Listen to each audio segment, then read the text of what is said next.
Welcome back to Bleach, Anime Review episode 26. We're reviewing the, technically 381st episode of Bleach, but it's also the 15th episode of the 1,000-Year Blood War arc, covering chapters 547 to 551. Yep.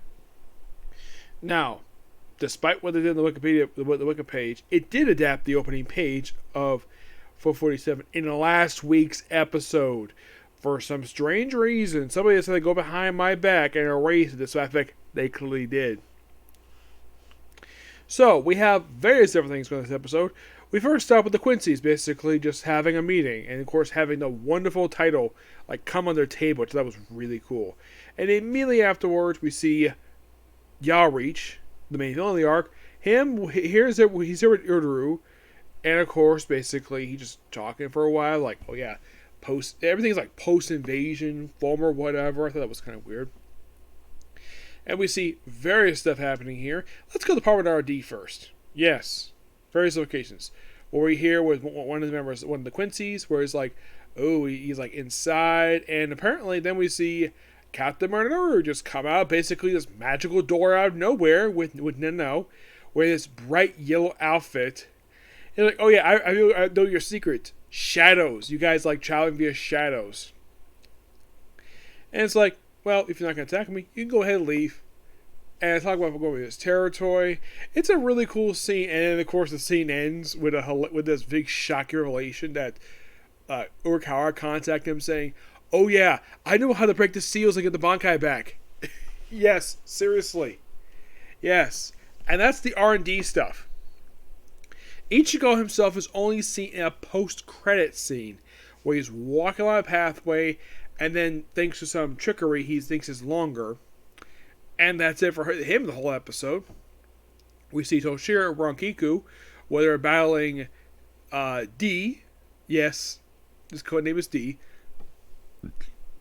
Who uses burn fingers basically on Toshiro. Really cool battle sequence, this one. And they even briefly have Freeze use ice and ash to basically block his thing for a while. He's not going to beat him just yet, and then eventually they get away, and then of course he's about to be finished up by him, and all of a sudden the guy who stole his Bankai from the first quarter of the series comes in saying, "Hey, the Emperor said that the people who took the Bankai had to be the one to beat him, had to kill him."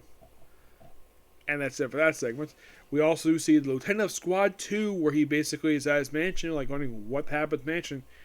It's clearly still there. He's there with his sister, basically telling that he's here to protect the family, the neighbor, and of course the Sarate, and the fact he's member 13 going to duty. And then the guy who's so soulful in space, and the guy with the robot face, I think it's B26, I think his name is, where he comes in, and of course the lieutenant is like, "I know you stole Captain Soifon's Bankai." He's like, "Yep." And of course, he basically asks the freaking question, "Where's Captain Soifon?" He asks this 3 times, and it looks like he's about to use, maybe we should ask another way. It seems like he's about to hit the sister with the pokey stuff that he's stabbing him with, and then he stabs his sister. I got here to tell me the guy has a really good brother, protecting his little sister. And then Soifon, he's about to unleash a barrel machine gun, and him's like, "Okay, I'll ask you 5th time. Where's Soifon?" He's about to unleash, and all of a sudden, thing is cut in half by Soifon. Who's your special ability to actually supposedly beat the guy who took her Bankai. And it seems as though the anime makes her a little more sexier than usual. Or she's her outfit is a little bit more revealing than it normally is. I really know the fact it shows her back. It shows the fact that she's wearing almost like a thong underneath her outfit. Takes him on for a bit, and that's it for that portion. I'm trying to think what else. Oh yeah, and by the way, the whole thing with Ichigo is also another scene that's complete and original. We have B come in. He's there with the new Captain Commander. Where it's "Oh, you're new Captain Commander. You're he knows who he is. Oh, I just reached the point. I already knew that. Oh, really? That's interesting. Yeah, it revealed in this episode that apparently that the Yandereach, the organization this whole thing is, their base was in the shadow of the Sarate all along, in this really cool looking palace. I'm that's interesting, the fact they're in the shadow. the whole time, and apparently no one from the Soul Society even suspected this. And of course, his lieutenant basically has to put up a keto barrier, which basically that one thing. She and Rangiku, Rukia, are very good at keto. Yeah, they're very good at it. And like this particular move is only known by her, like you should have everybody else. Like, oh, what brings you to the captain's office? Now, here's one thing I've never liked, but this is one particular minor gripe I have against the series. Why the heck is the captain's office in an open air area? Like, it's his office is on a freaking balcony. You think of an office like indoors. You would think the current captain would fix this. Nope. He did not fix this at all. He didn't give a damn about fixing it all. Like make a proper office, dude. You don't have you can have it like an open window. You don't have to have it like an open area. It just seems so freaking stupid. Yes, that's my aspect anyways. Trying to think of anything else. For some reason the main supporting cast, Chad Orihime, are not in the episode because they're Wakamuno. Okay. Yeah, there's also Wakamuno's episode, but thinking, was stuff cut? Nope. It wasn't cut. Not at all. I'm trying to think, was anything else? No. It was a really good episode. I do appreciate the fact we're building stuff up here, which is quite nice. I love the cliffhanger. The animation is still freaking gorgeous. I love the fact that basically that, well, here's the thing. We're 15 episodes into this particular arc so far, and I definitely think using the modern animation style for this arc worked perfectly. Yes. Though, I think they probably should have done this a little more sooner than basically waiting until 2022 to release this thing. Like, they got on the releases a couple years ago, but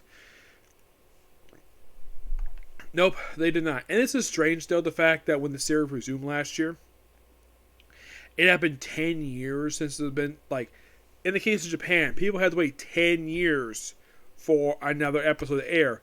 Here in the US, it was only 8 years. Yeah. But yeah, not much to say of this episode. It's really good, thoroughly enjoyable. Nothing out of the ordinary here. Just basically just really good stuff here. Bleach proves the fact that it's probably currently one of the best anime on the year right now. Yep. And I think this is supposed to be having, let's see, we're about 2 episodes into this particular set. I think we have about, because it's supposed to be, here is the thing. I think I heard a rumor this is supposed to be about 52 episodes covering this particular series. Now, in the case of the arc itself, how much more is left to be adapted? Because they're up to basically 551 right now. There is exactly 134 chapters left. Actually, 135. Yep, 135. Do I think they might finish it up? Now, this is basically like 4 full chapters. This is like 5 full chapters this episode, which is interesting to say the least. Next week's episode looks like it covers 3 full chapters and 2 chapters of another one. Interesting, to say the least. Yeah. Yeah, in case there was like any like additions per se. Not much. Mostly put just some additional stuff here and there, but I think the 2 scenes basically like